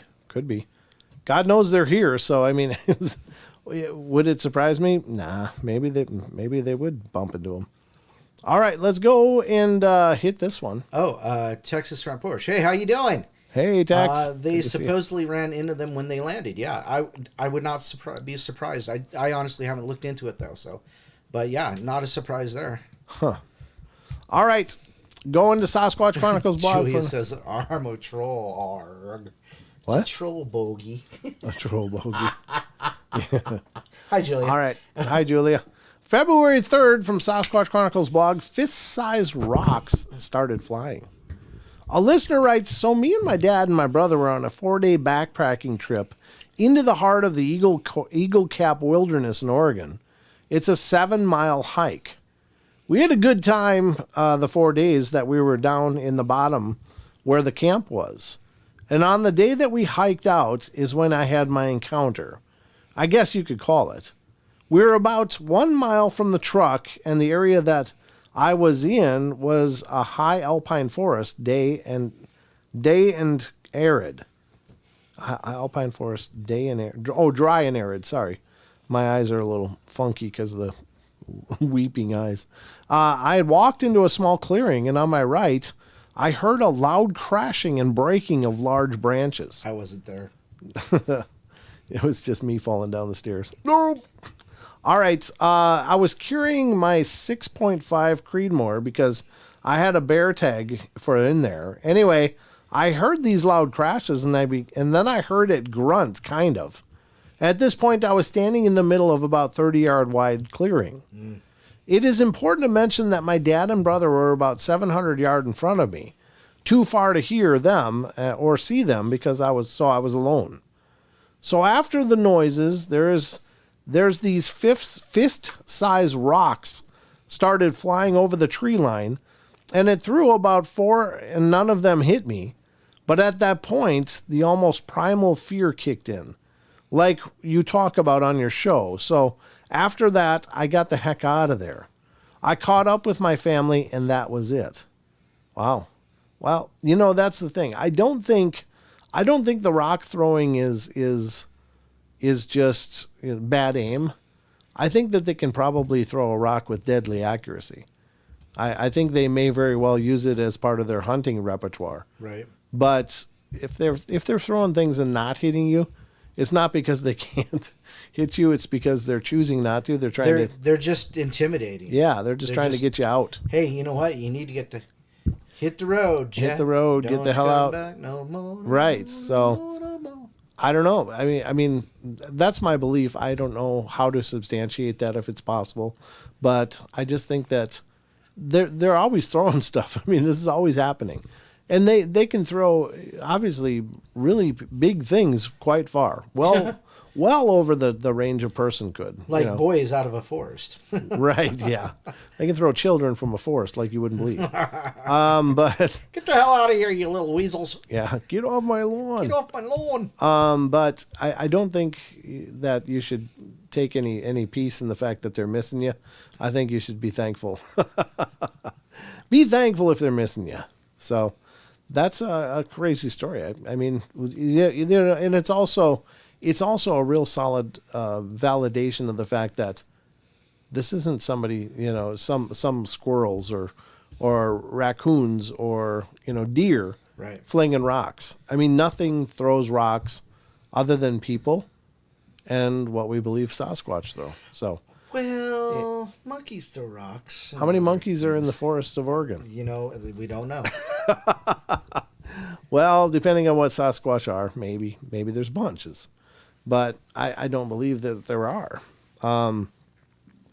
But it's got to be incredibly intimidating just to be walking along and someone starts lobbing rocks at you. Well, you know how it was when we were at Bloom Lake and that thump? That thump was freaky. freaky. Was good enough. Yeah. I'm happy. That was, I'm out of here. Again, Don and I went and checked out Bloom Lake near here, which is where a report had come in years ago about some sightings and stuff. So we went and just checked it out. And as we were up there on basically a logging road, there was off in the forest on the side, up the hill, there was a loud thump, like somebody dropped a boulder. Mm-hmm. And you could feel it. You could feel it in the ground.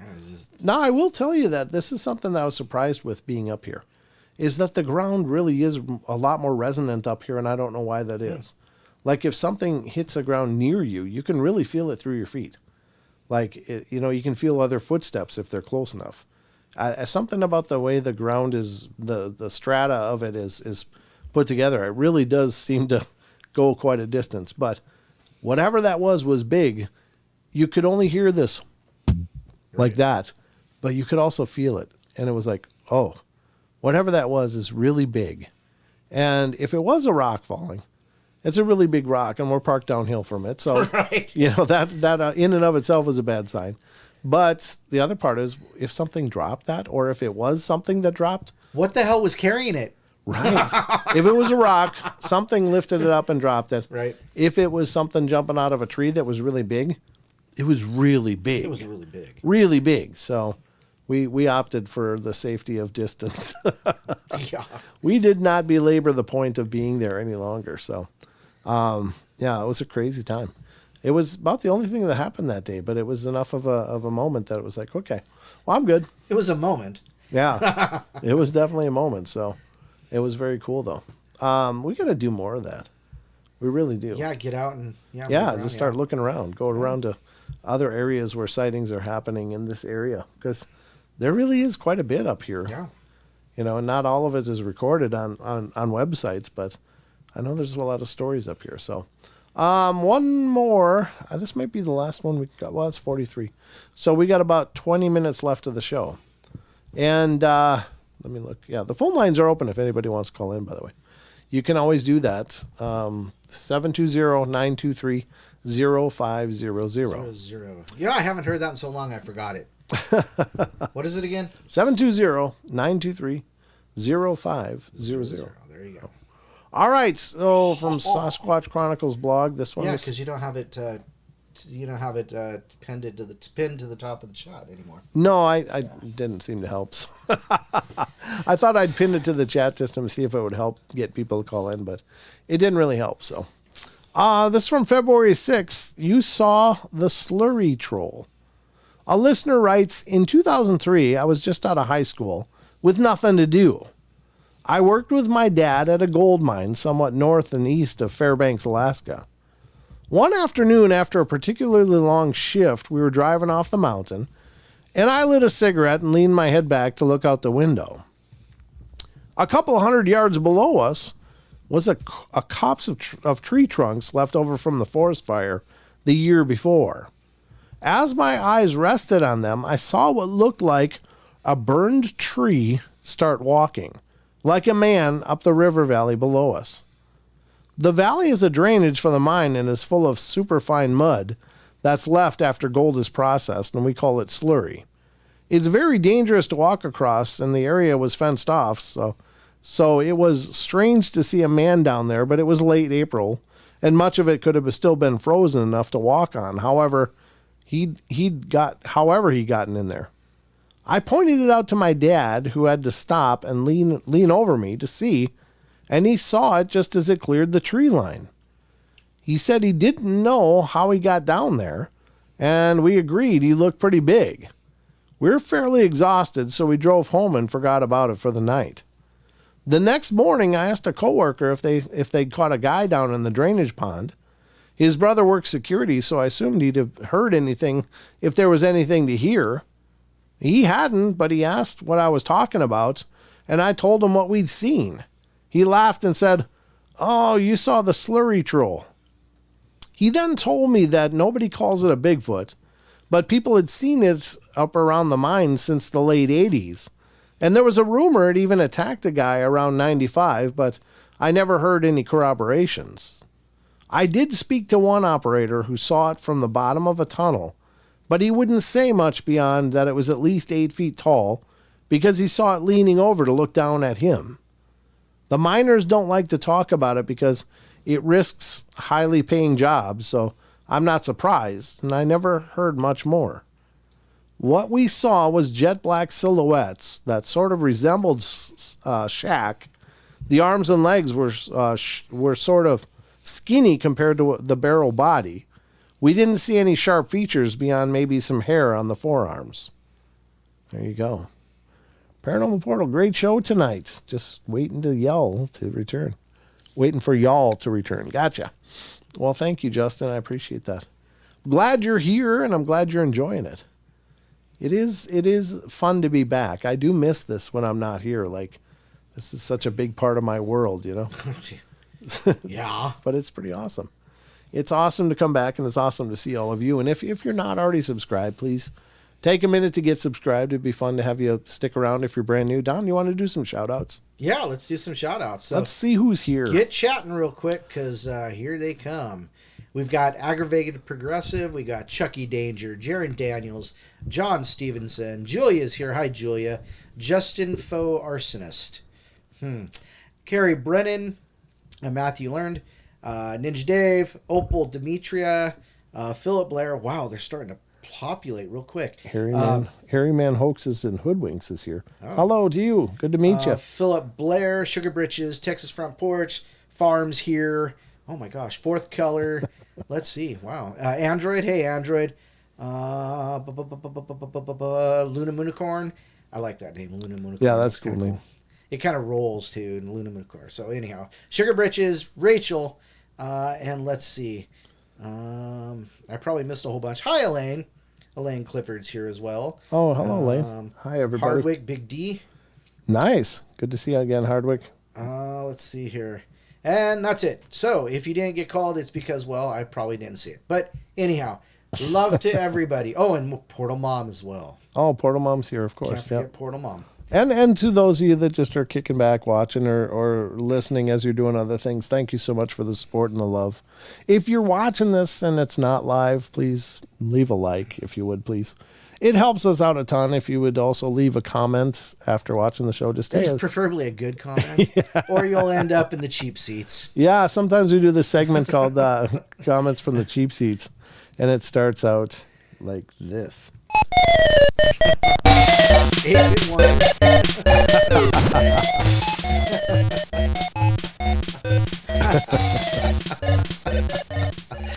Comments from the cheap seats, ladies and gentlemen, and just to go back to the archives, here's a bunch of them.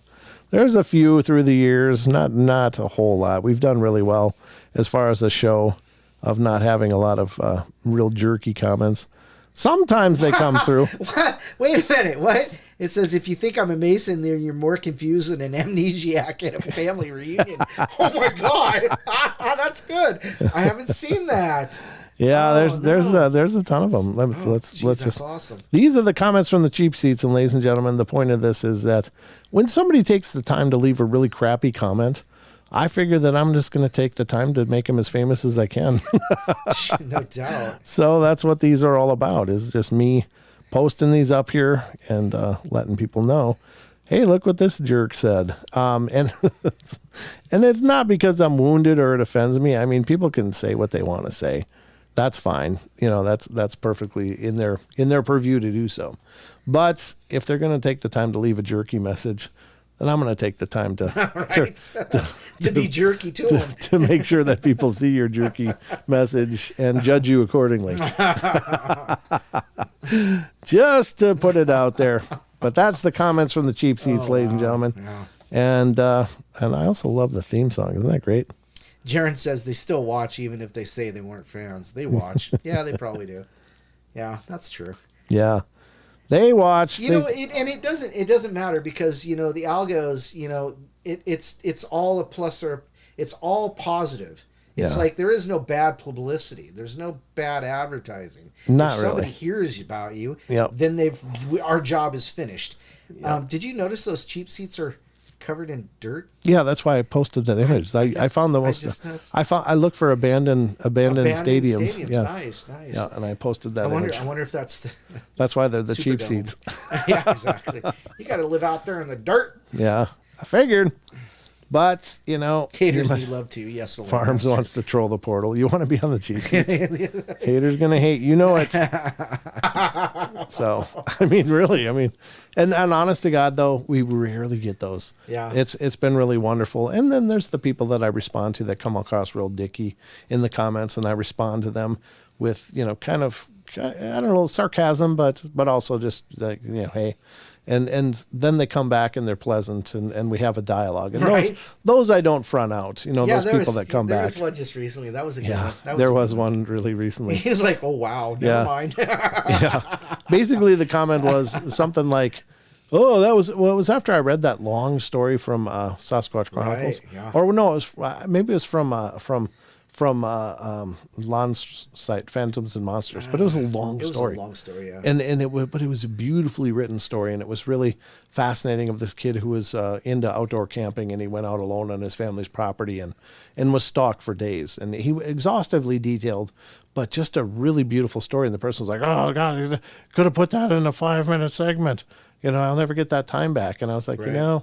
Yeah, I said, the art of storytelling is lost in the bullet points. And, Exactly, yeah. I said Tolkien could have just handed out a pamphlet as well. Right. There was a ring and the king didn't wreck it, and it took two small people to go to a mountain and throw it into lava. The end. That was And awesome. he responded. This is Cliff Notes. Yeah, exactly. and he responded, but he responded really pleasantly. He's, "Wow, you really put me in my place," but really politely so. And then we had a dialogue after that, so it was fine. That stuff happens, but I don't know. Some people on the internet have this, like, I'm going to say what I want because I can, because there's no repercussions. Right. So I try to add a little bit of repercussion. Sarcasm with love. Yes, Rachel, exactly. Yep.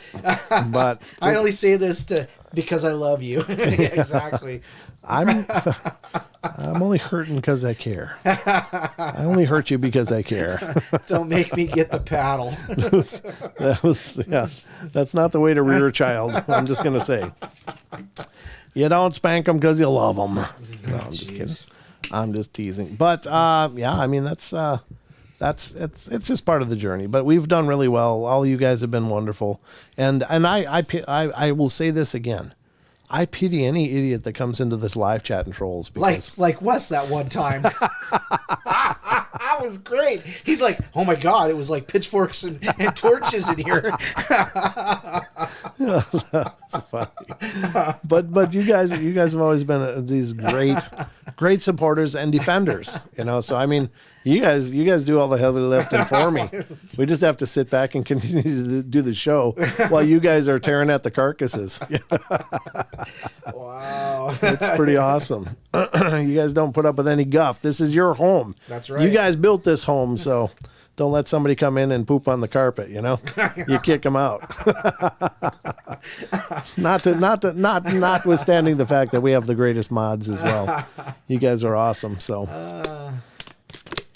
Oh man, I tell you what.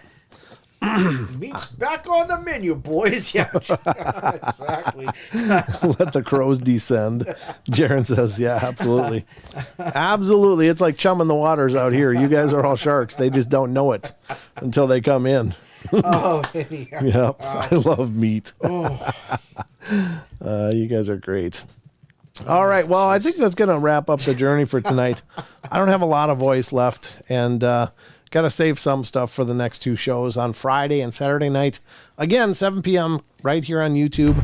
So if you're not already subscribed and hit the bell, please do, because you'll get notified when I go live. All right, and you can listen to the musings of Don Longbeard. have to put that in the credits somewhere. But ring the bells for sure. And I hope you guys had a great night. Thank you so much for joining us again. It's been over a week. I was away, but it's wonderful to be back. It's even more wonderful to see all your friendly faces come in, and a bunch of new faces as well. So thank you guys for checking out the show. Thanks for all the love and support and kindness. And we'll be back on Friday. I guess I'll be back on Friday, and then Sheldon, I'm sure, will be joining me on Saturday. Cool. Yeah. And we'll hit it on those 2 nights as well. Hey, Colleen, go back a little bit, because we talked about a Selly Valley sighting. Selly Valley right here. Up yes. Right. So go back, look at it if you missed it. If you just rewind maybe 20 minutes of the show and check it out. We cover it. Snoochie boochies. As well as showing those photos from Instagram that Colleen is aware of. But yeah, she's also in the neighborhood here, so... All right, guys, that's all we have time for tonight. But just remember, Don, anything in closing? Don't forget, you can get your Paranormal Portal gear at our Teespring store. That was a really hesitant delivery. What the hell is it called? Teespring. Teespring. Yeah, there you go. So the link is in the description if you guys want to help support us that way. That would be great. Plus, you get a fancy looking shirt, much like this one. This is a hoodie. That thing's ancient though. This is the very first hoodie ever made. I have the very first hat. Yes, Don does. Yep. So, but you can get some Paranormal Portal gear there yourself. But that's right. It goes a long way to help us out. We are built on your love, basically. Exactly. So, speaking of, if you do, I've got a design for some pretty pink panties. Depends on where you want the beard. That's all I'm going to say. Good God. Just gives me chills. All right.